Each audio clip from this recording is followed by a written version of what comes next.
स्वागत करता हूं। पिछली वाली वीडियो में हम लोगों ने जो पूरा 2024 का प्रीवियस ईयर का पेपर है उसको मैंने आधा सॉल्व कर लिया था हम लोगों ने। आज हम उसे पूरा सॉल्व करेंगे। उसमें होते हैं अलग अलग होते हैं, ठीक। जैसे मानव का अगला हाथ, घोड़े के अगले दो पैर, इनकी उत्पत्ति और रचना समान है लेकिन इनके कार्य क्या हैं, अलग अलग हैं। अगला क्वेश्चन है, बाकी डिटेल्ड आंसर यहाँ पे लिखा हुआ है। हार्डी वेनवर्ग का सिद्धांत। अब देखिए, हार्डी वेनवर्ग ने बताया था कि अगर किसी भी जो भी जीव है या जीव का जो समुदाय है वहाँ पे उपस्थित जो भी जीव हैं, अगर उनमें भिन्नता नहीं आनी है या किसी तरीके की भिन्नता नहीं आ रही है तो इसे जनरली उन्होंने एक इक्वेशन से भी दिखाया था। जैसे P + Q = 1 बताया था, या P² + 2PQ और +Q² = 1 बताया था। इनका जो मोटिव है, इधर आंसर आपको दिख रहा होगा। सामान्य से इनकी परिकल्पना ये थी, इन्होंने बताया था कि किसी भी जीव में या किसी भी जो जीवों का समूह है उसमें तब तक परिवर्तन नहीं आएगा जब तक कि बाहर से कोई नया जीव उसमें प्रवेश न ले। थोड़ा सा मैं आपको बता दूं, जैसे मान लीजिए कोई आइलैंड है, यहाँ पे कुछ जीव क्या हैं, निवास कर रहे हैं, ठीक।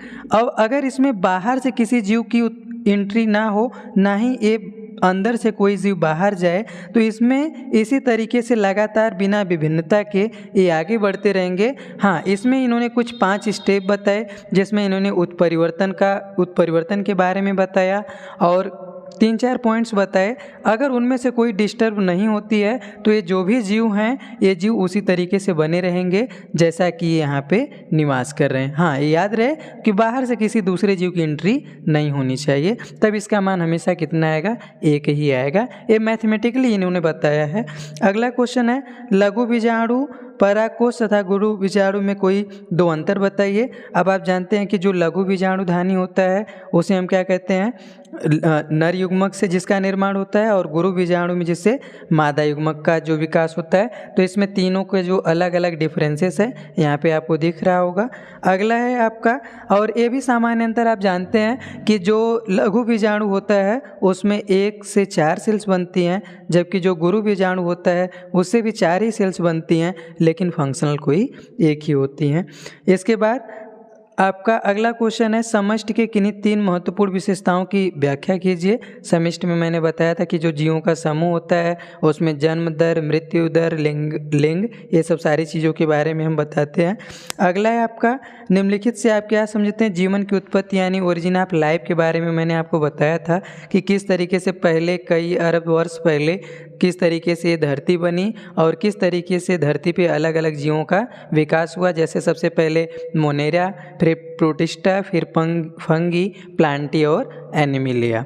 इसके डिटेल जो आंसर यहाँ पे आपको दिख रहे होंगे। फिर ऑस्ट्रेलोपिथेकस, इसमें जब आप मानव की उत्पत्ति के बारे में पढ़ते हैं तो आप कई मानव कपियों को पढ़ते हुए सबसे लास्ट की स्टेज जो आती है, यहाँ पे मैंने वो चार्ट दिखाया है, आप देख सकते हैं। सबसे पहले उसके सबसे लास्ट में आया है होमो सेपियंस, जो कि मानव का क्या है, वैज्ञानिक नाम है, ठीक। अब के मानव की जो उत्पत्ति हुई है ये पीछे किन किन कपियों से होते हुए हुई है उसको हम, उसमें एक आपका ऑस्ट्रेलोपिथेकस भी है जिसके बारे में जानकारी आपको दी गई है। अगला क्वेश्चन है, संक्रामक रोग किसे कहते हैं। तो आप जानते हैं कि संक्रामक या कम्युनिकेबल डिजीज उसे कहते हैं, ऐसी डिजीज जो एक व्यक्ति से दूसरे व्यक्ति में क्या होती है, फैलती है। अगला क्वेश्चन, डार्विनवाद किसे कहते हैं। आप जानते हैं कि डार्विन ने नेचुरल सिलेक्शन की थ्योरी दिया था और उसके बारे में जो भी चीज़ें हैं डिटेल्ड में उन्होंने बताया था कि अगर कोई भी जीव है, अगर यहाँ पे निवास कर रहा तो अगर उसके अनुकूल वातावरण है तो वो यहाँ पे रह पाएगा, अन्यथा जो स्पर्धा होती है एक जीव का भोजन के लिए या शेल्टर के लिए या रहने वगैरह के लिए, तो वही जीव रह पाएगा जो जीव क्या हो, लगातार प्रकृति से क्या करे, उसके साथ रहे या स्पर्धा करता रहे। इसके बाद देखिए लिखा भी है, डार्विन के मुताबिक किसी प्रजाति के जीवों का विकास प्राकृतिक की चयन की प्रक्रिया से होता है।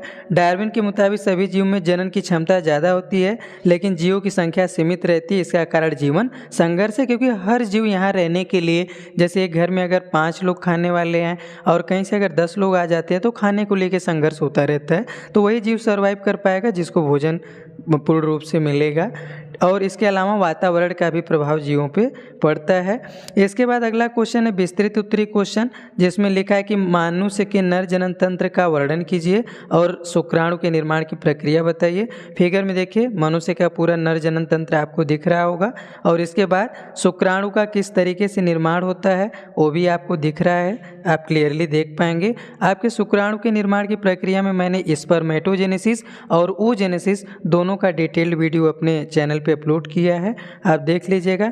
अगला है क्वेश्चन कि प्लाज्मिड के डीएनए और गुणसूत्रीय डीएनए में क्या अंतर है।